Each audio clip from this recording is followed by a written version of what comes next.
وزیر اعظم شہباز شریف نے امریکہ کے 250ویں یوم آزادی کے موقع پر امریکی صدر ڈونلڈ ٹرمپ اور امریکی عوام کو مبارکباد پیش کرتے ہوئے دونوں ممالک کے درمیان دیرینہ تعلقات کو سراہا ہے۔ اپنے بیان میں وزیر اعظم نے کہا کہ پاکستان اور امریکہ کے درمیان 7 دہائیوں سے زائد عرصے پر محیط شراکت داری قائم ہے، جسے پاکستانی نژاد امریکی برادری نے مزید مضبوط بنایا۔ انہوں نے کہا کہ عالمی امن کو درپیش مختلف چیلنجز میں دونوں ممالک ایک دوسرے کے ساتھ کھڑے رہے ہیں۔ وزیر اعظم نے جنوبی ایشیا میں امن کے لیے صدر ٹرمپ کے کردار کو بھی سراہتے ہوئے کہا کہ ان کی کوششوں سے ممکنہ تباہ کن جنگ کو روکنے اور کروڑوں جانیں بچانے میں مدد دی۔ وزیر اعظم کا کہنا تھا کہ پاکستان امریکہ کے ساتھ اپنی شراکت داری کو مزید مستحکم بنانے کے لیے پرعزم ہے اور دونوں ممالک روشن مستقبل کی جانب بڑھ رہے ہیں۔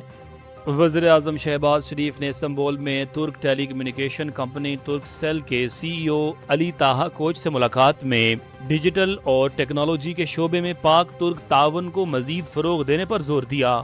ملاقات کے دوران وزیر اعظم نے ترک سیل کو پاکستانی اداروں کے ساتھ طویل مدتی شراکت داری اور سرمایہ کاری کی دعوت دی۔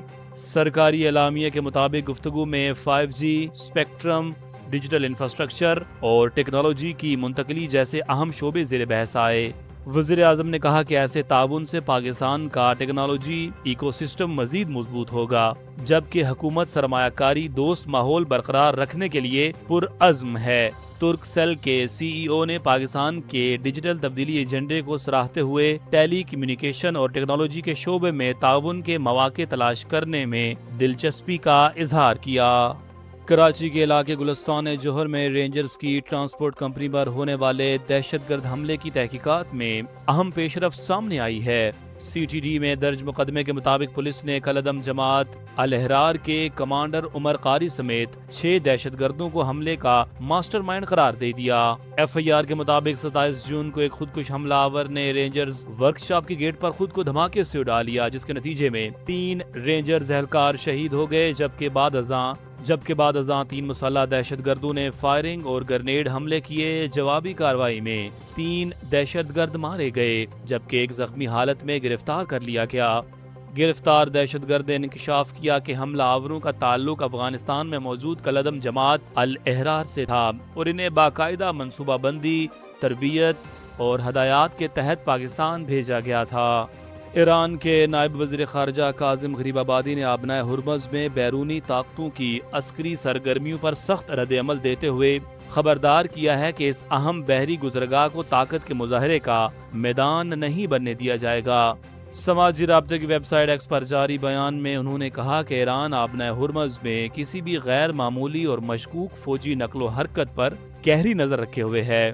ایرانی نائب وزیر خارجہ کے مطابق آبنائے ہرمز کا امن اور استحکام ساحلی ممالک کی مشترکہ ذمہ داری ہے اور کسی بیرونی مداخلت کو کوئی گنجائش نہیں۔ انہوں نے خبردار کیا کہ خطے میں بحران پیدا کرنے کی کوشش کرنے والی قوتیں اپنے اقدامات اور ان کے ممکنہ نتائج کی خود ذمہ دار ہوں گی۔ حکومت نے ایل این جی کی قیمتوں میں 16.17% تک اضافہ کرتے ہوئے نئی قیمتوں کا نوٹیفیکیشن جاری کر دیا ہے۔ نوٹیفیکیشن کے مطابق سوئی ناردن کے سسٹم پر ایل این جی $2.54 فی M M B T U مہنگی ہونے کے بعد نئی قیمت $19.52 فی M M B T U مقرر کی گئی ہے۔ اسی طرح سوئی صدرن کے سسٹم پر ایل این جی کی قیمت میں $2.59 فی M M B T U اضافہ کیا گیا ہے، جس کے بعد نئی قیمت $18.54 فی M M B T U ہو گئی ہے۔ نئی قیمتوں کا اطلاق فوری طور پر کر دیا گیا ہے، جس سے گیس صارفین پر اضافی مالی بوجھ پڑنے کا امکان ہے۔ وزیر اعظم کی ٹاسک فورس برائے بحری اصلاحات نے سمندری اور لاجسٹک شعبے میں نمایاں پیش رفت کرتے ہوئے 99 میں سے 85 اصلاحاتی نکات مکمل کر لیے ہیں۔ دسمبر 2024 میں قائم اصلاحاتی عمل درآمد کمیٹی نے بندرگاہوں کے ماسٹر پلان، جہاز رانی، جہاز سازی، شپ ری سائیکلنگ اور ماہی گیری سے متعلق اہم اصلاحات پر عمل درآمد کیا۔ حکام کے مطابق مزید 11 نکات تکمیل کے آخری مراحل میں ہیں، جبکہ 3 پر طویل المدتی حکمت عملی کے تحت کام جاری ہے۔ اصلاحات میں یکساں پورٹ ٹیرف، ٹرانزٹ تجارت، بندرگاہوں کی استعداد میں اضافہ، تجاوزات کا خاتمہ اور جدید نگرانی نظام شامل ہیں۔ 8 سال بعد جہازوں کی ری سائیکلنگ کا دوبارہ آغاز اور national dredging and marine services کا قیام بھی اہم کامیابیوں میں شمار کیا جا رہا ہے۔ پاکستان میں الیکٹرک گاڑیوں کے بڑھتے رجحان کے باعث 2030 تک ملک بھر میں الیکٹرک گاڑیوں کی تعداد 22 لاکھ تک پہنچنے کا امکان ظاہر کیا گیا ہے۔ سینٹ کی قائمہ کمیٹی صنعت و پیداوار کے اجلاس میں الیکٹرک وہیکل پالیسی پر بریفنگ دیتے ہوئے بتایا گیا کہ اب تک ملک میں 12,800 سے زائد الیکٹرک گاڑیاں اور تقریباً 1,60,000 الیکٹرک موٹر سائیکلیں تیار کی جا چکی ہیں۔ حکومت نے 2 اور 3 پہیوں والی الیکٹرک گاڑیوں کے فروغ کے لیے 9 ارب روپے کی سبسڈی مختص کی ہے۔ بریفنگ کے مطابق اہل خریداروں کو الیکٹرک موٹر سائیکل کی خریداری پر 80,000 روپے فی موٹر سائیکل سبسڈی بھی فراہم کی جا رہی ہے تاکہ ماحول دوست ٹرانسپورٹ کے استعمال کو فروغ دیا جا سکے۔ حکومت نے پیٹرولیم مصنوعات کی نئی قیمتوں کا نوٹیفکیشن جاری کر دیا ہے، جس کے تحت پیٹرول اور ڈیزل دونوں کی قیمتوں میں 1 روپے 97 پیسے فی لیٹر کمی کی گئی ہے۔ نوٹیفکیشن کے مطابق پیٹرول کی نئی قیمت 297 روپے 53 پیسے فی لیٹر مقرر کی گئی ہے، جبکہ ہائی سپیڈ ڈیزل 309 روپے 50 پیسے فی لیٹر میں دستیاب ہوگا۔ نئی قیمتوں کا اطلاق فوری طور پر کر دیا گیا ہے۔ حکومت کا کہنا ہے کہ قیمتوں میں رد و بدل عالمی منڈی میں تیل کی قیمتوں کے رجحان کے مطابق کیا گیا ہے۔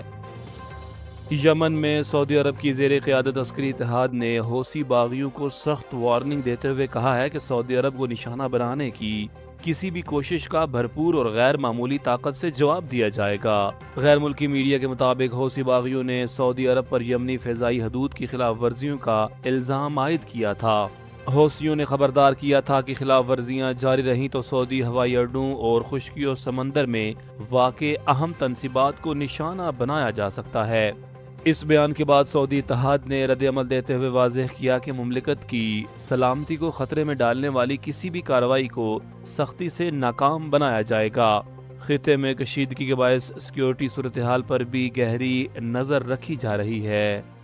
پاکستان کے تنخواہ دار طبقے نے گزشتہ مالی سال کے دوران 633 ارب روپے کا ریکارڈ انکم ٹیکس ادا کر کے ایک بار پھر ٹیکس ادائیگی میں سب سے بڑا حصہ ڈالا۔